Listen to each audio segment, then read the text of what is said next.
Hi everyone, this is Dr. Sandeep Gupta and I'd like to welcome you all here to this August 2025 webinar for Lotus Holistic Medicine.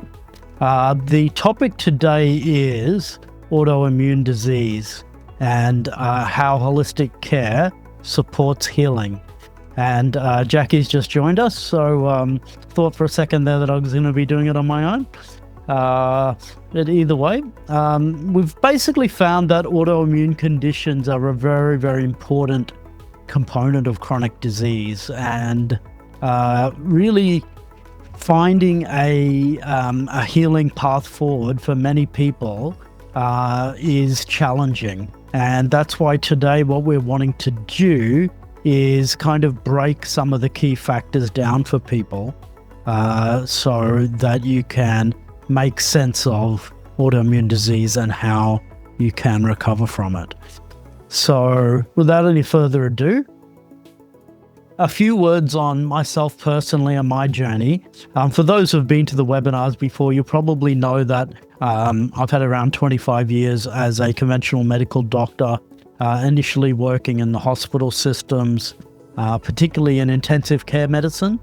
And I actually transitioned my care over to integrative general practice after having a brush with illness myself in around 2005. And after taking a very strong antibiotic and having very severe symptoms such as headaches and so on, I started to realize that there's a great role for balance in the microbiome, and that there was a whole other side to medicine that wasn't being taught. So this led to me learning further about nutritional medicine, the role of various nutrients in healing, and then environmental medicine. So the role of things such as environmental mold and tick-borne infections and so on in playing a major part in chronic disease, and then later getting to be aware of the role of emotional trauma and nervous system dysregulation and how they also play a very important role in chronic illness. Okay, Jacqui, would you like to introduce yourself? Hey everyone, thanks for coming tonight. I'm Jacqui, I'm a health coach and also physiotherapist at Lotus. So I also started out my career as a physiotherapist in the hospital system, and quickly realised with a few things that were going on for myself with my health that weren't so good, that I needed to change some things. And so went on my own health journey in terms of cleaning up my diet and my lifestyle and getting into nervous system regulation as well, and realised that I was much healthier that way. So then decided to pivot my career into that area as well to be able to help others in the same way. So going on to study health coaching and low tox coaching as well. And now I combine all of them together in my work at Lotus. All right, thank you so much. So guys, if you want to put in questions in the question and answer pane, by the way, as we go along, we should have some time at the end for questions and answers. So please feel free to do that. Okay, guys, so a little bit about what we're going to be covering today. I'll probably cover the first part and Jacqui the second. So we're going to talk a little bit about what some of the different types of autoimmune disease are. A little bit about genetic factors, because we can't ignore those. You know, the genetics are an important part of who we are, but what we're going to be teaching is that genetics are not your destiny. There's ways that you can, even if you have a strong genetic predisposition, how can you optimize your bodily health so that your genetics don't define you? So, for instance, if you have a genetic tendency towards an autoimmune disease, that does not by any means mean that it's a foregone conclusion that you will get an autoimmune condition. It's just a susceptibility factor. So then we're going to talk about environmental causes of autoimmunity, which is very, very, very important. And if we can address those things, so whether it be infections or environmental toxicants, how we can, to a large degree, reduce our chances of developing autoimmunity. And then we're going to talk about stress and autoimmunity. Anything you want to say about that now, Jacqui? Oh, I think we'll dive into it a little bit later, but just that I think it definitely makes a difference in terms of our nervous system and nervous system health, and that all feeds into our health overall and our predisposition to developing autoimmunity as well. Yeah, exactly. And then lastly, we'll go into our holistic approach to treatment and some of our offerings for people who are looking for assistance with their health problems. So jumping straight in, this is, I guess, a simple definition. An autoimmune disease is an illness that causes or leads the immune system to produce antibodies that attack normal body tissue. So the word autoimmunity really implies that your immune system is being turned on your own tissue, if you like.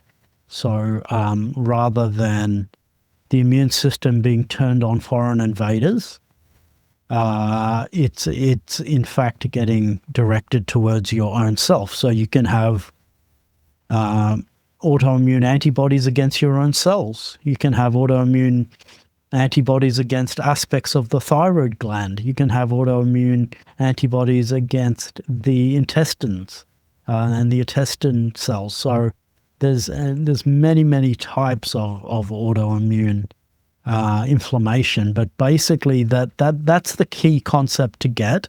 It's where the immune system goes awry, in a sense, and rather than the immune system's, of course, designed to deal with any type of foreign invaders and keep our bodies safe from them. So, for instance, let's say you get a massive rush of a certain bacteria like Streptococcus, or some kind of foreign food material which is contaminated. You want your immune system to be working really well and to be able to flare up really strongly so that that foreign invader is dealt with and eliminated from the body. But what we're not looking for is for the immune system to attack our own body tissues. So that's kind of the topic for tonight. And as we go, we'll talk a little bit about why do we think this phenomenon takes place?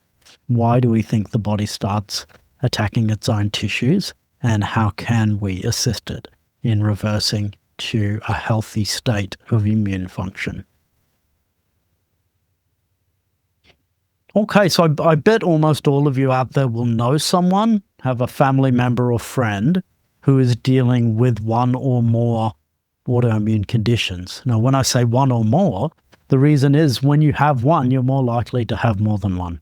And so there are some people who have, in fact, 2 or 3 autoimmune conditions. That's not uncommon. Some of the really common ones are celiac disease, which is a autoimmune inflammation to the gut, which is triggered by gluten in certain grains. Hashimoto's thyroiditis is a inflammation of the thyroid gland, and often there's a stage where people actually run high on thyroid, or what we call hyperthyroid, but then generally speaking, they will then tend to be underactive for most of their life. Then we have rheumatoid arthritis. It's a very classic condition where the body creates antibodies against a certain component of the joints, which is called rheumatoid factor. And then systemic lupus erythematosus, which is often just abbreviated as lupus, is where it's one condition where the body creates antibodies to the nucleus of its own cell. So the nucleus is like the center point of the cells of the body. It's where the DNA lives. And obviously, if you're then creating autoimmune antibodies against that, then that very key part of your body can become inflamed. Graves' disease is another type of autoimmune condition of the thyroid, but rather it's one that generally causes an overactive rather than an underactive thyroid gland function. And so it's a different, the autoimmune antibodies are against a different part of the thyroid substance. It's what you call the TSH receptor, which is where the hormone produced by the pituitary gland works on in the thyroid. Now then we've got type 1 diabetes. So as most of you know, type 2 diabetes is the much more common form of diabetes. That's not thought to be autoimmune. That's thought to be largely related to diet and lifestyle, although there is a genetic component as well, but it's largely something you can control with your diet and lifestyle. However, type 1 diabetes is generally something which patients get in childhood, but that's not always the case. It actually can be in adulthood. And it is a deficiency of insulin due to autoimmune attack on the islet cells of the pancreas where insulin is produced. While type 2 diabetes is a resistance to insulin. So insulin is the hormone produced by the pancreas that works on blood sugar and helps the body to process blood sugar. So type 1 diabetes is the autoimmune form of diabetes. Okay, I must like Hashimoto's thyroiditis because I've put it in twice. Multiple sclerosis is one in which there's autoimmune inflammation to the central nervous system and particularly to what's known as the myelin sheath, which is like the fatty coating which surrounds nerve cells or neurons. And so when they become inflamed, people often start developing numbness and tingling in their extremities as well as weakness, which then can become progressive and can lead people to end up in a wheelchair and so on. Inflammatory bowel disease, actually it's still debated whether it's truly autoimmune, but it does certainly have some features of autoimmunity. And the two main types, which I'm sure you've heard of, are Crohn's disease and ulcerative colitis. And so you could say they're different patterns. Ulcerative colitis is where the autoimmune inflammation tends to be quite continuous in one continuous lesion, if you like, while in Crohn's disease it can be much more widespread, but they occur in what we call skip lesions. So you could have a little bit in the large bowel, a little bit in the small bowel, some in the terminal ileum, can be all the way. You can have a little bit in the stomach even. It's not that common, but it is possible. So that's the main difference there between ulcerative colitis and Crohn's disease, is they just have a different pattern, which can easily be recognized when a colonoscopy or some other type of imaging is performed. So those are some of the big ones. Of course, there's many others. There's some where the autoimmune antibodies affect the blood vessels. That's what we call vasculitis. And in some of those conditions, it's very classic that people's hands and feet will go through a series of color changes. They'll go from blue to red to other colors. And that's due to the fact that the blood vessels are inflamed. Okay, so that's also possible. There's a number of different autoimmune diseases which are related to streptococcus. Some of them also affect the kidneys. So there's certain conditions which are related to the kidneys and can cause kidney failure. And they're called glomerulonephritis. So there are many, many more autoimmune conditions, but these are the common ones. And so as I guess you can gather, they can go from being quite mild to being very severe and life-threatening in certain cases. And they can involve just a small amount of the body to being very widespread and affecting a lot of the body. This is just a very brief touching on genetics of autoimmune disease. So one of the main types of genes are what we call the HLA genes. So they stand for human leukocyte antigen. And we know that celiac disease carriers generally have a DQ2 or a DQ8 genetic makeup, which then becomes activated. Often it becomes activated by an episode of gastroenteritis or what we call SIBO, or small intestinal bacterial overgrowth. Following that infection, they start expressing those genes and they become unable to tolerate any form of gluten. And gluten's found in wheat, oats, rye, barley, spelt, and tricale, I believe it's called. So, is that the right pronunciation? Not sure on that one? Okay. So then ankylosing spondylitis is almost always related to HLA-B27, a different HLA gene. And it's not just ankylosing spondylitis, there's also a different set of conditions called reactive arthritis. And sometimes that's associated with eye inflammation called uveitis, and also urethritis, which is in the lower urinary tract, as well as arthritis. And so generally speaking, these conditions only occur in people who have this gene, the HLA-B27. However, it does not mean that if you have that gene, you are destined to get it. Okay? It just means that this particular expression of autoimmune disease will only happen in people with that subtype. So that's one of the key things to understand here, is that the adage in environmental medicine is that the genetics load the gun, but your environment and lifestyle pull the trigger. So you can have the genetics, but if you have the most optimal lifestyle and expression of your, and you're avoiding environmental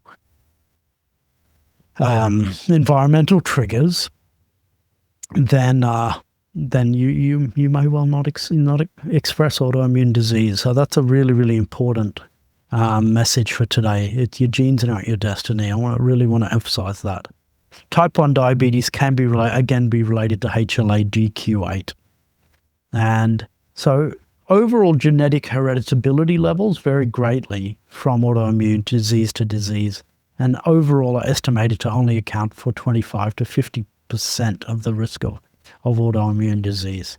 So in other words, they are a factor, but they're by no means the only factor. Okay? So we don't want to get hung up on our genetics, because the genetics are something you can't change. So in our form of medicine, environmental medicine, we're much more focused on the things that you can actually change. Okay, autoimmune incidence according to sex. So this didn't come out that great, but the blue is basically females, and the orange is male. So it's around 2/3 or even more in females. So there's various theories of why autoimmune diseases are so much more common in females, particularly thyroid conditions. And it appears to be likely to be related to the estrogen and progesterone balance. So that may well play a part. And then, this was the study, updated assessment of the prevalence spectrum and case definition of autoimmune disease. There are various other epidemiological factors, but that's the most obvious one, is that it occurs much more commonly in females than males. Okay, environmental association. So what are some of the things in our environment and our background that can make us more likely to developing autoimmune disease? So the first is bacterial, viral, parasitic, and fungal infections. So if you've got these kind of organisms in your body, then you are much more likely to develop autoimmune disease. Now, why is that? Now, it appears the reason is that when the body becomes overwhelmed with dealing with these organisms, what we call pathogens, then it's much more likely to go into an overdrive where it starts attacking the body's own tissue. And really that's just to deal with the fact that the immune system is trying its best to overcome those infections, but at times it is unable to and starts to become dysfunctional. Now, number 2, gluten and other food allergen ingestion.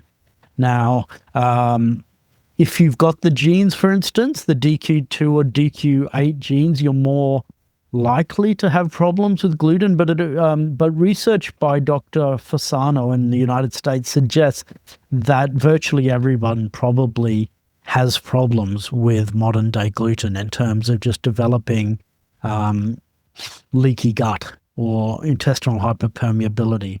Now, if you have the genetics of DQ2 and DQ8, having a large amount of gluten, particularly at the same time as developing something like gastroenteritis or SIBO, is going to make you much more likely to develop full-blown celiac disease. So full-blown celiac disease is much more serious than just gluten intolerance. So gluten intolerance can be a much more mild condition where people are just not able to deal with a large amount of gluten, which I think is very common, extremely common.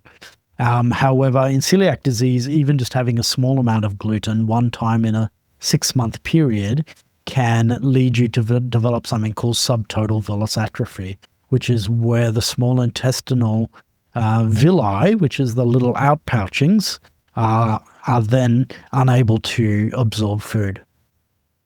So thirdly, selenium deficiency. Selenium is an extremely important nutrient, and particularly when it comes to the thyroid gland and the breast, it helps to protect those glands from any kind of inflammation. So developing selenium deficiency could well predispose you to developing an autoimmune disease. Genetics we've already talked about. Heavy metal toxicity, and I'll also add in mycotoxins and chemical toxicity there. So if you have any kind of environmental toxicants, then that can start overwhelming the body's protective mechanisms. And as a result of that, it's much more likely that the immune system is going to become overwhelmed and start attacking itself. Now, then we've got stress, radiation exposure, smoking, allergy. Not sure why I've grouped all those things together. But certainly, and Jacqui's going to talk more about stress in the second part of this. In the way of radiation exposure and what we call EMF exposure, if you have prolonged exposure to Wi-Fi networks and mobile phones, particularly with all the antennas on, then the research is suggesting that it's more likely that various infections, like whether they be viral or bacterial or fungal, are going to form biofilms around themselves. And so it's more likely that your body is going to be unable to control whatever pathogens it's dealing with. So you don't want to be exposed to EMF all day long. You want to at least have a break from it for at least part of the day. So one example would be turning your Wi-Fi modem off at night to give yourself a break during sleep. Now, smoking may be a factor in terms of various types of autoimmune disease, and then also having allergy to various environmental allergens can be a factor as well, particularly if you're continually exposed to that allergen. Now, vitamin D deficiency is very, very important. The literature is very clear on this. If you're deficient in vitamin D, which you're much more likely to become deficient if you're living in somewhere further away from the equator, like Tasmania or Alaska or something like that. I don't think there's any Alaskans here. But the further you are from the equator and the darker your skin is, the more likely you are to get vitamin D deficiency, because a lot of vitamin D in the body comes from sun exposure. But you need to have enough good fats in the body to be able to convert to cholesterol that then gets converted into vitamin D. And in general, you don't want to just wear sunscreen for the sake of it. You only want to wear sunscreen when there's a very high risk of sunburn. And then lastly, exposure to damp or water-damaged buildings. There is definitely evidence that exposure to mold and water-damaged buildings can be a risk factor for autoimmunity. And I'll talk more about that as we go along.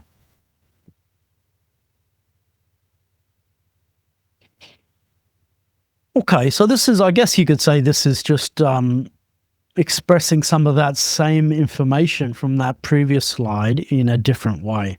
So this is from an article from Aristovodani in 2014, which was about environmental triggers and autoimmunity. And it was in the journal called Autoimmune Diseases. And so what he was suggesting is it's the interplay between genetics, infections, toxic chemicals, and dietary components that ultimately leads to autoimmune disease. So if you've got the wrong combination of those factors, then it's quite likely, that you will develop autoimmune disease at some stage of your life.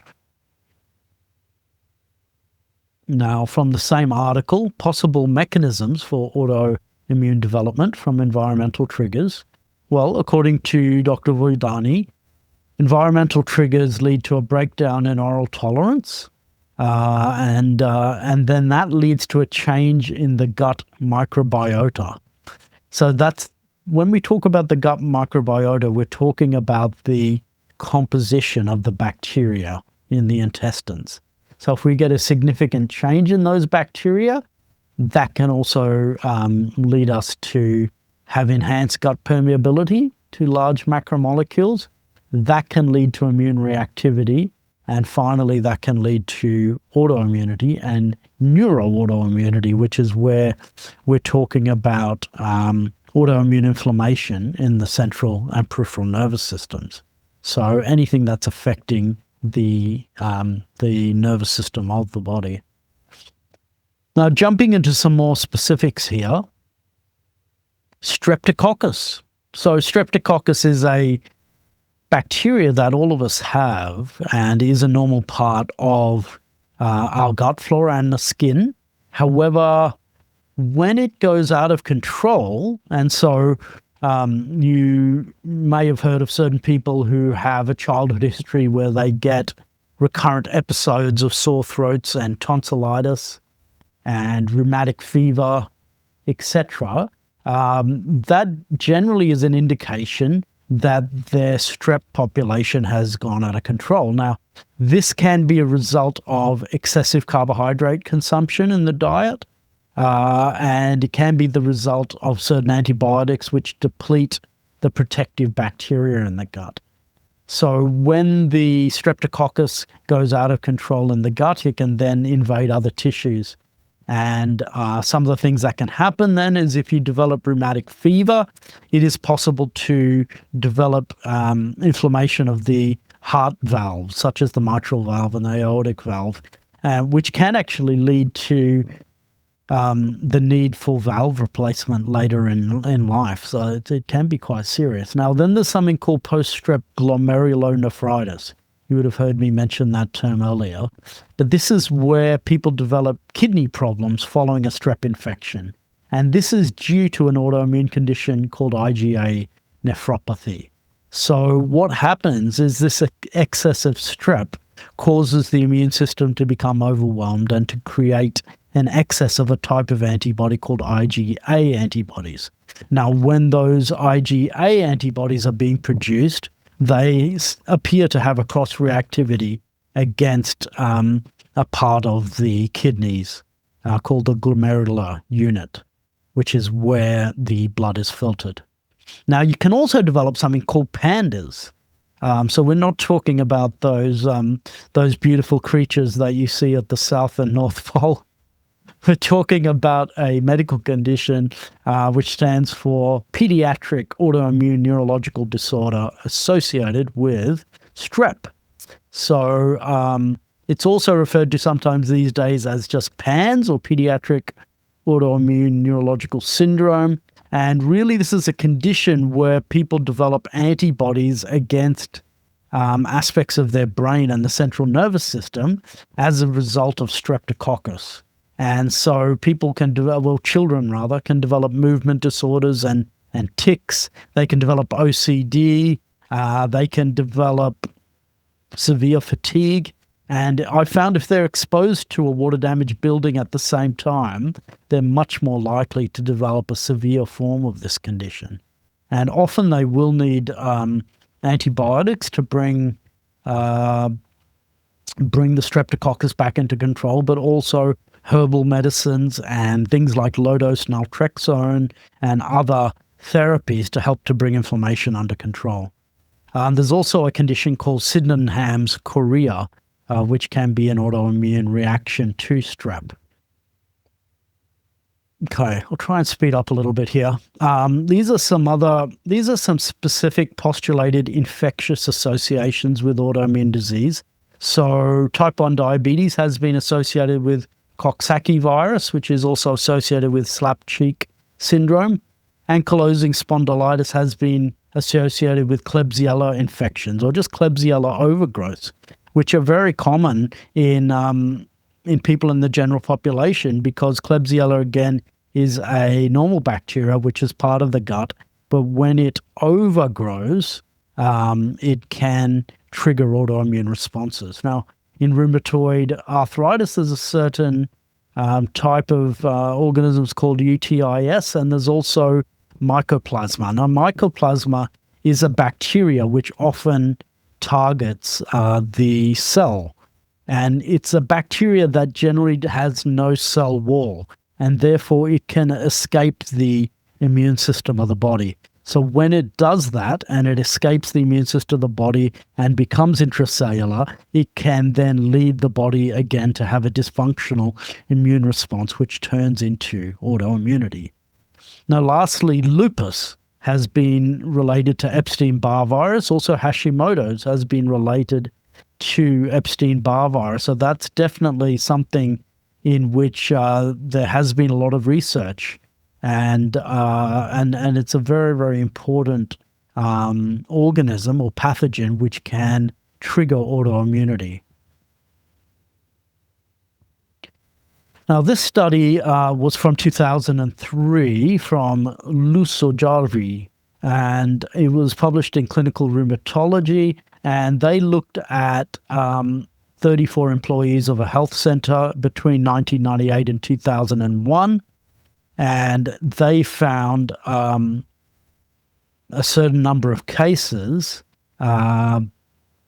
basically of autoimmune disease, and they then found, well, these were the numbers in total, 34, and they found that people who had been on these disease-modifying anti-rheumatic drugs was around 11 in the year 1999 and 10 in 2000, in the year 2000, and then 11, 16, and 12. Now, if you look at the differences between before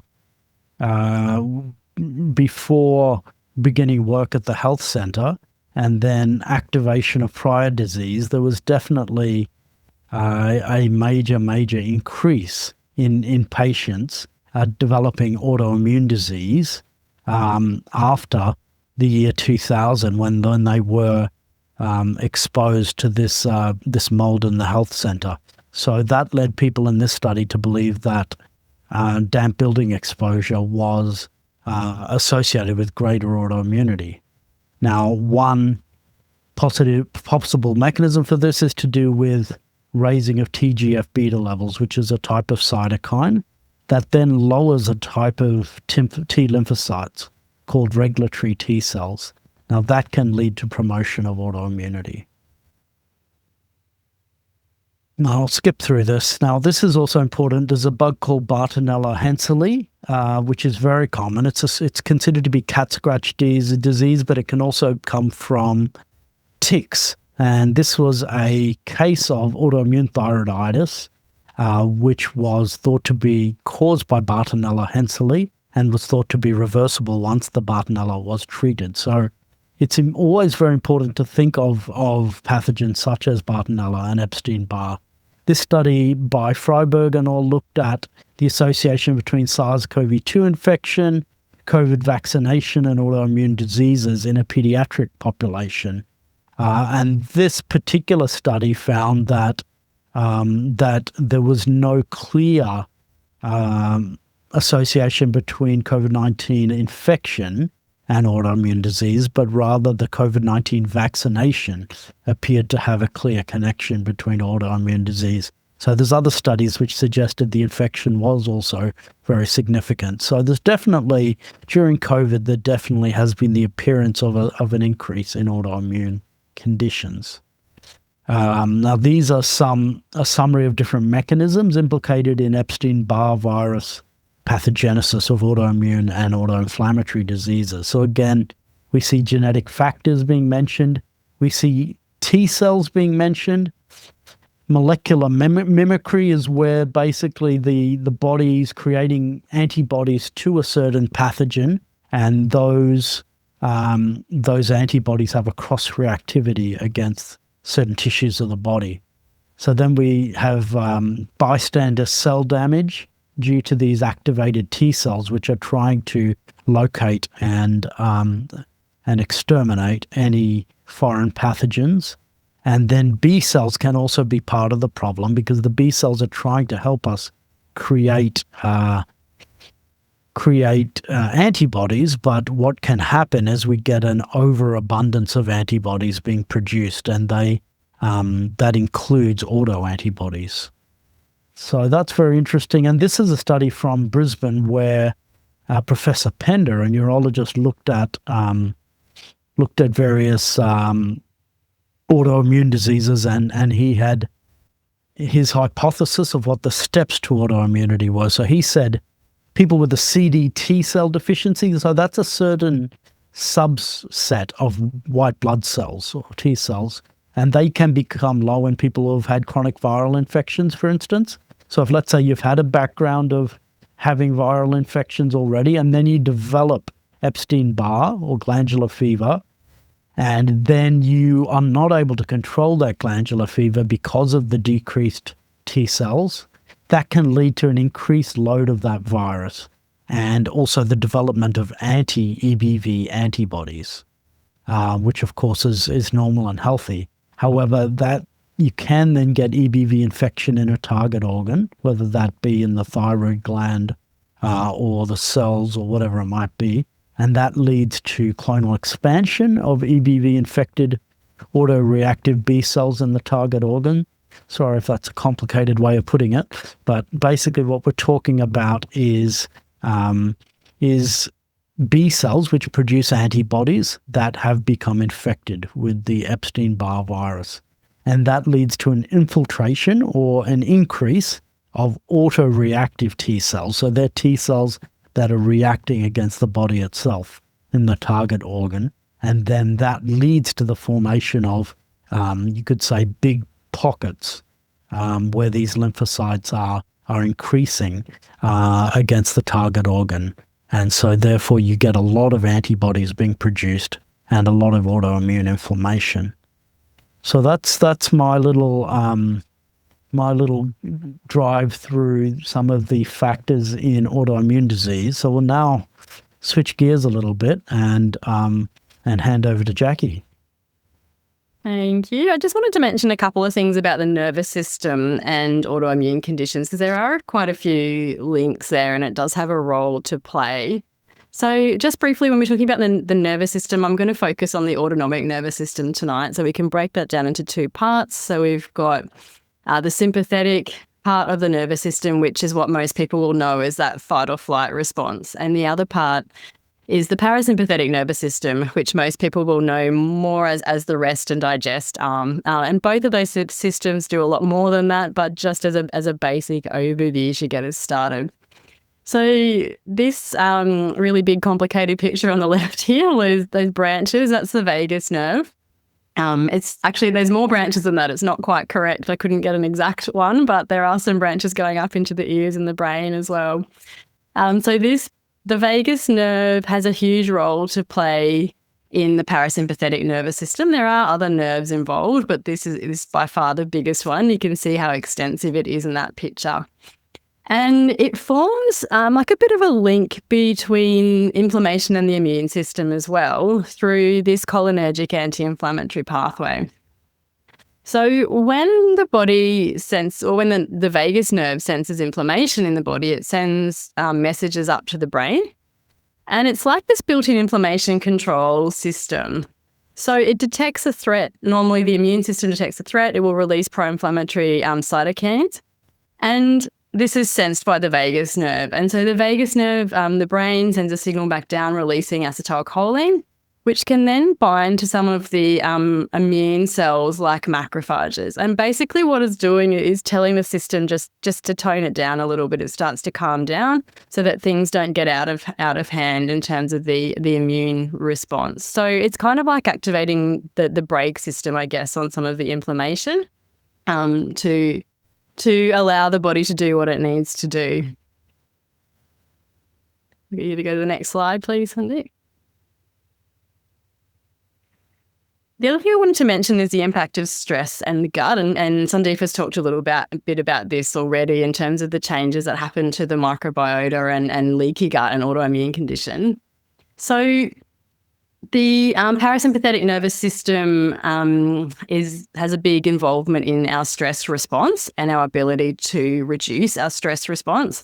And for a lot of us, we spend most of our day in that fight or flight system. And what happens when we're in that fight or flight response is that our body's not getting a chance to heal, and the inflammation, as I mentioned before, is increasing as well. So when we're in that fight or flight response, we have this release of a lot of stress hormones, so cortisol, adrenaline, noradrenaline, through the HPA axis, so hypothalamic pituitary adrenal axis. And when we have these substances being released through the body on a long-term basis, we then get changes in the gut. So we can actually, so some studies have shown that we can change the microbiome within about 20 minutes of a stressful event. So if you can imagine, if we're in that fight or flight response all the time, that's going to be quite a change in terms of our gut microbiome. So we can also get a decrease in mucus production, which kind of helps to line the gut, and also changes in the pH. And so all of these things together can lead to an increased rate of intestinal permeability, which will leaky gut. So we're then getting the leaking of some of these particles out into the bloodstream, and that then triggers an immune response as well. So the other thing to think about is just what the vagus nerve does overall, and it's got a huge role to play in terms of digestion. But for example, it helps to release stomach acid. Going down a little bit further, then the stomach acid release will help the pancreas to secrete enzymes. Mm-hmm. We then get bile secreted. It then controls the motility of the gut, so whether the bolus of the food is moving through the gut at a healthy pace or not. And so there's so many things there. And if our vagus nerve is not activated, we can then get other changes happening which cause inflammation. So it's often related to SIBO, for example. It's often related to, if the constipation, diarrhea, all of these things that are just going to mean that our whole system is not functioning very well. The other thing that happens is our detoxification pathways will slow. So the vagus nerve is very much involved in detoxification. So phase 1 and phase 2 liver detoxification, for example, also with the kidneys. So it's involved in the kidneys and signaling to them that what they need to do, the job that they need to do. And so if we've got some of these environmental toxins coming into our body, we're stressed, our vagus nerve isn't working well, we're not going to be detoxifying well. And that's going to lead into the problems that Sandeep was talking about before with those environmental toxins in the body, and the link that they can have potentially to autoimmune conditions as well. Next slide, please. All right, so we're just going to go into our pillars that we look at as part of our monthly programs that we have at Lotus Holistic Medicine. So there's 5 different pillars that we really focus on, and each of these pillars will be different, and so it's tailored to you depending on what we found in the assessment and what you've come to us with. So pillar 1, we're talking about diet. So the purpose with diet really is to reduce inflammation generally, and we want to increase the nutrient density of the food. And how that will look for you will be slightly different for everyone. So we'll then also look at whether you're a protein type or a mixed type, for example, whether you're a veggie type. And then there'll be other variations within that as well. Have you got any intolerances, any allergies? Maybe there's a histamine intolerance or an oxalate intolerance. So we do look in quite a lot of detail at what you need specifically in your case to help get your body functioning better. You can do this one, Sandeep. Yeah, supplementation is about strengthening up any weak points in your body. So one of my mentors, Bill Wolcott, who's the inventor of metabolic typing, used to say, you can do all the right things. It's like you're turning on the taps of the water. However, if your bathtub is leaking all over the place, you're not going to be able to fill that up. So what we're trying to do here is plug the leak. So, for instance, if you've got the wrong microbiome, if you've got environmental toxins, if you've got infections, and if you've got certain organs which are just not functioning well, whether that be thyroid or adrenal or your brain, then the supplements are able to, basically they're targeted nutraceuticals, if you like, or targeted herbs that help us to strengthen up certain weak parts of the body so that the rest of your program can be successful. That's probably the simple way to think about it. In some cases, that can also be injectable nutrients or injectable botanicals as well, if needed. That's more common in a cancer situation. Back to you, Jacqui. Sure. We've spoken a little bit about detoxification already, but essentially if we're not getting out the toxins that the body doesn't want, whatever we bring in is not going to be doing its job as efficiently. So we really need to get all of those detoxification pathways open as much as possible to make the program as successful as possible. No, environment. So the purpose is to identify if factors in your home or work environment are triggering inflammation and or autoimmunity. So it is possible to just lower your overall toxic load by swapping out products to lower tox. So that's something that our health coaches work with you on. And one thing that I often say in my talks is that you can be having the best ever diet and exercising and taking the top supplements, but if you've got something in your home environment which isn't working for you, it may all be to no avail, because that particular blocking factor is just overwhelming everything else. And classic thing we see is like a massive mold problem. People can, I've seen people come in who are like, literally they were getting the diet perfect and they're doing maybe 30, 40, 50 really high quality supplement nutraceuticals, but they're not at all well. That's because that single factor in their environment is overwhelming everything else that they're doing right. And therefore, you need to just be aware of this possibility if you want to get the best health results, particularly in the area of autoimmunity. Back to you, Jacqui. So there's lots of things we can do when it comes to the nervous system and emotions, and we tend to work on the nervous system first in the first instance. So I get, first of all, being aware of what your nervous system is doing. So we can measure this through things like heart rate variability, or just simply being aware of what state that you're in. So most of us will tend to run around in that stress state or even a shutdown state for most of the day without realizing. So that's the first step, is awareness. And then there's lots of different exercises and lots of different things that you can do depending on what state you are in. And we do tailor the exercises to where you're at the moment, and that will be different for everybody. So I'll often have people say to me, I can't sit still to do an exercise, and that's fine. That's where we start then. So it really depends where you're at, but there's lots of different options with the aim of getting you more balanced in terms of your nervous system state, increasing the function of the vagus nerve so that it can do all the great things that we were talking about before.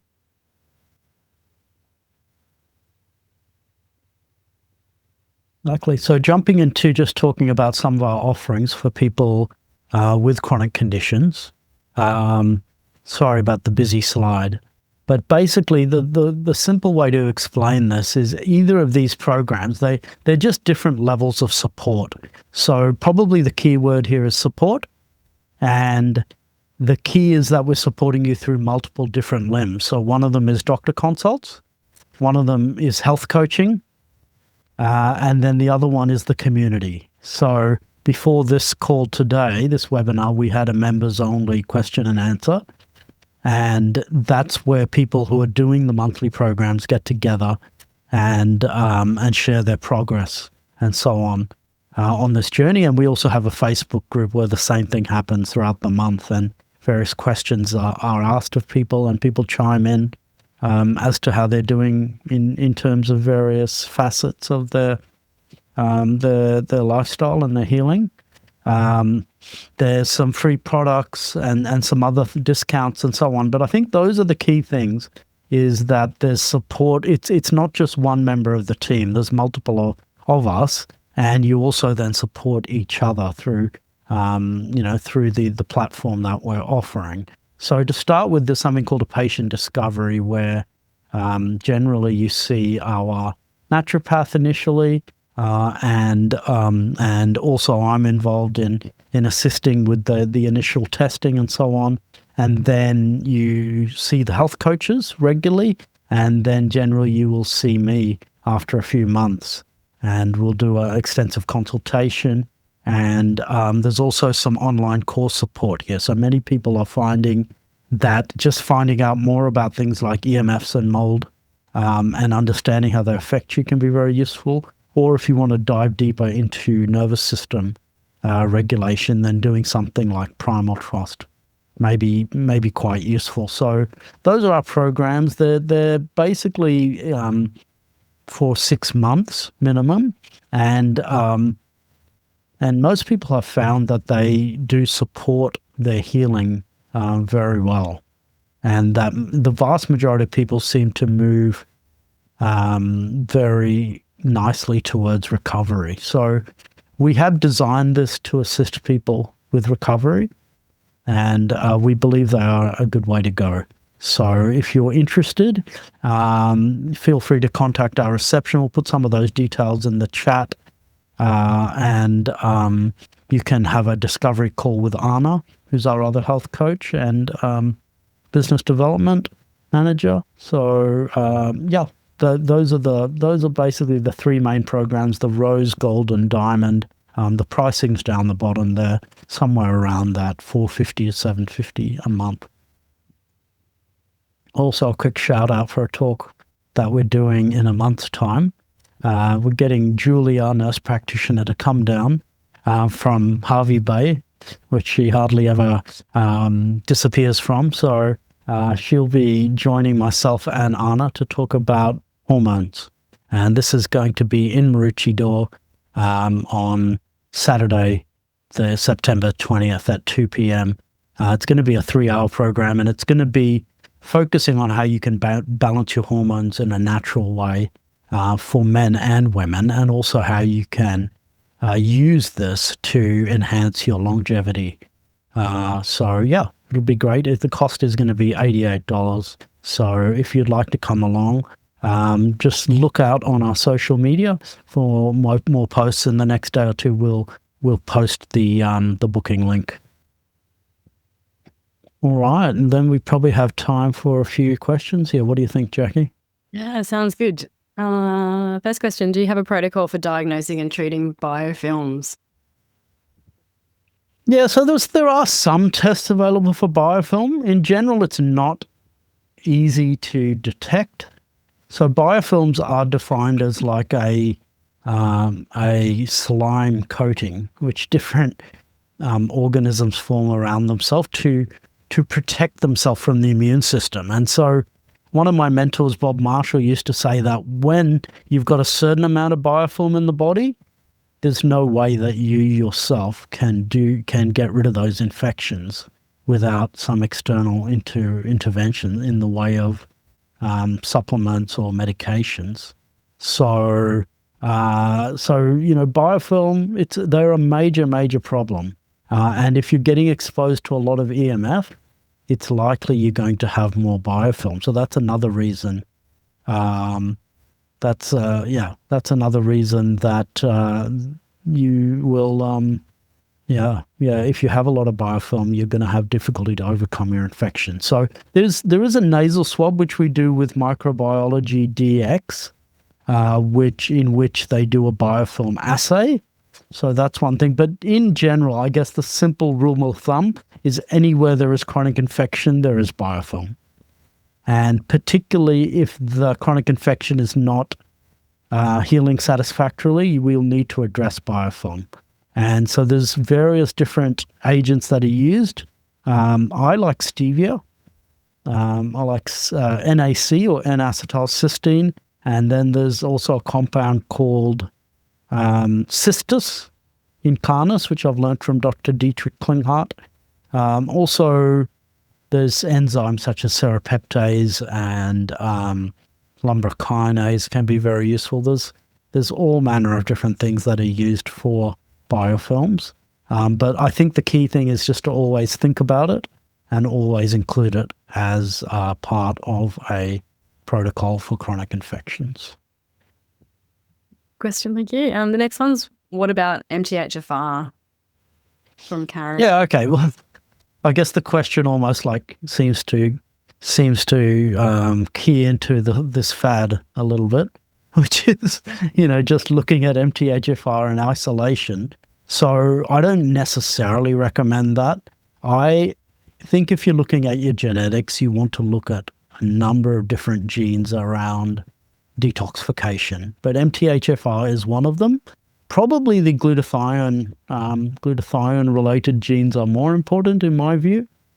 But yes, if you have the MTHFR gene, you may have difficulties methylating, and that can impair detoxification and neurotransmitter production and cellular health. So some people, not all people with MTHFR need methylated folate though. Some people may. That's the key. And so one of the key things in my view is check your homocysteine. Keep an eye on your homocysteine. If the homocysteine is starting to go up, you're probably going to need some methylated folate and B12 to bring that down. But if your homocysteine is perfectly fine, the gene may not be expressing. That's the thing. It's just a potential. And therefore, the problem is with the mutation testing is you don't know whether the gene is expressing or not. So, yeah, I do recommend doing some testing such as homocysteine to know whether it's actually causing a problem here and now. Mm-hmm. Emma's asking, I've heard that Klebsiella is also associated with thyroid issues. Yeah, it probably is. Look, I haven't seen that research myself specifically, but yeah, thank you for that. Klebsiella is often seen when you have an excess of streptococcus, and some people feel that it is a protection that the body allows to happen because it produces ammonia, which is more alkaline, and in some ways balances the acidic pH that other organisms like streptococcus produce. However, if it goes and triggers autoimmunity, then that compensation hasn't really worked out for the body. So, yeah, Klebsiella definitely has potential to just be like a friendly compensator, or it can become a cause of problems. So again, it's all about, it may well be about the amount of biofilm present, and it may be just to do with the degree to which it's imbalanced. So, yeah, I think Klebsiella is definitely something that would be great for us to see more research about and know when it's causing problems or not. Well, thank you. Simon's just asking if we get a copy of this recording, and yes, we'll be sending it out usually on Friday. It'll go out. Keep an eye out for that. Karen, yes, we can. We can email you the offering, sure. Yeah, yep. Sure. Would you mind, Karen, just putting your email in the chat? Oh, I've got it. That's okay. Oh, you got it. All right. Okay. Yeah. No problems.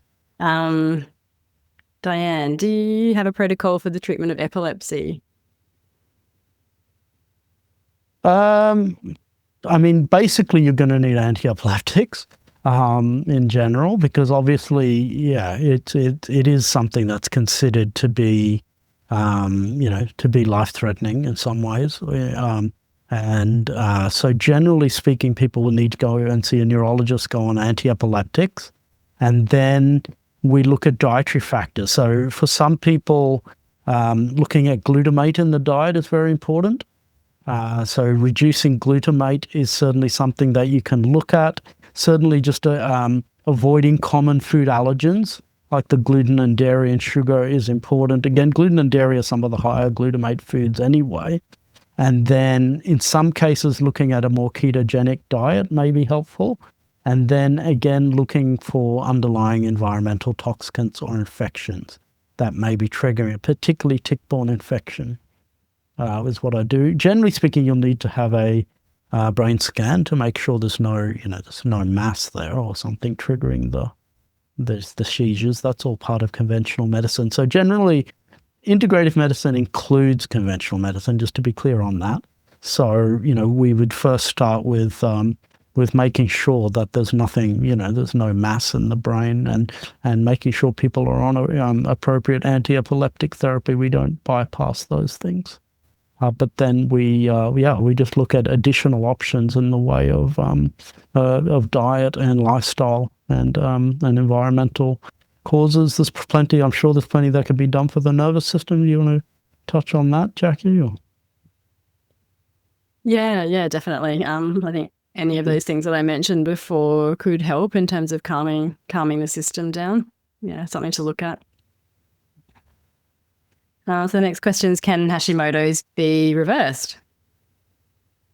Yeah, definitely. It can be. I mean, look, it's generally not the case that it just sort of switches off like all of a sudden. It's generally a process where gradually you see the antibodies come down over certain months, a certain amount of months or years. So, and generally the key is to find the cause and to make sure the correct nutrients are being supplemented. So that's usually going to include selenium and vitamin D, perhaps DHEA, which is a hormone that supports the thyroid as well.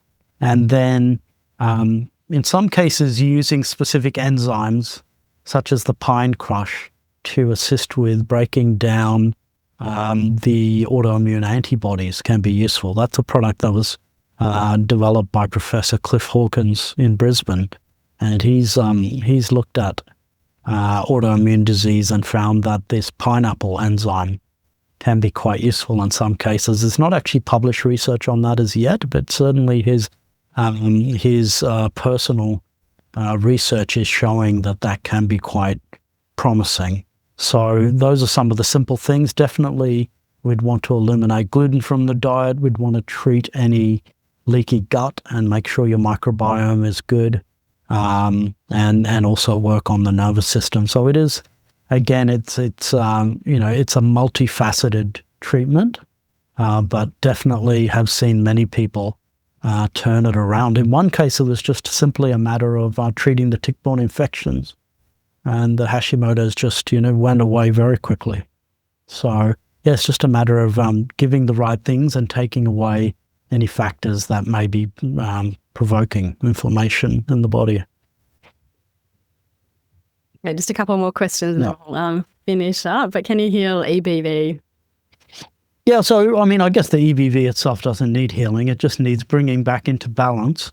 So I guess what we're saying is, it's really a matter of bringing down the EBV until to a level where the immune system can then handle it. So there are various herbs that have been found to be useful. So astragalus, licorice, echinacea, olive leaf, etc. Monolaurin is my latest favorite thing. CBD oil may be helpful, and Bakel skullcap. So those are some herbs that may be useful. Intravenous vitamin C can be very, very useful as a way of reducing the viral load in the body. So those are some key things in certain cases. And this, if you've got chronic fatigue syndrome, you may want to look at valacyclovir as a particular remedy. And Dr. Montoya looked at that with chronic fatigue syndrome and found patients with EBV, documented EBV infection, appeared to have significantly better outcomes when treated with valacyclovir. And I think it was 500 milligrams 4 times a day or something like that, but you can look it up.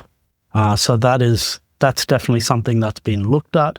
It's still considered to be somewhat preliminary, but that's something that can be used in the more severe cases of Epstein-Barr virus. Thank you. Last question. So, do you know anyone who specializes in MS, or is it something that you treat from a holistic neurophysio perspective? I've done quite a lot of that, but I'm assuming Karen's talking about medical perspective. Well, yeah, we don't call ourselves specialists in MS. I mean, we're integrative medicine specialists, if you like. So we don't really specialize in conditions as such. But yes, we have certainly worked with it. There are, if you're looking for someone in terms of the medications and so on, there are various specialists in Brisbane and Sydney, Melbourne, who basically are very up with the play on the most, the most recent research and so on. But we just deal with it like all other autoimmune disease, looking for, basically following the principles that we've outlined in this webinar. So I hope that helps. Right, thank you. We might leave it there. We've got Sandeep's just put in the contact details for reception. So the email is admin@lotusholisticmedicine.com.au. There's also another email address there for Anna, who does a lot of our monthly package program admin at the moment, which is amazing. And you can also jump onto our website if you'd like to get those details again. So lotusholisticmedicine.com.au. Thanks so much, everyone, for attending tonight. Great. Thank you. Thanks, Jacqui. Thanks, everyone. Have a great night. Bye-bye. Thanks.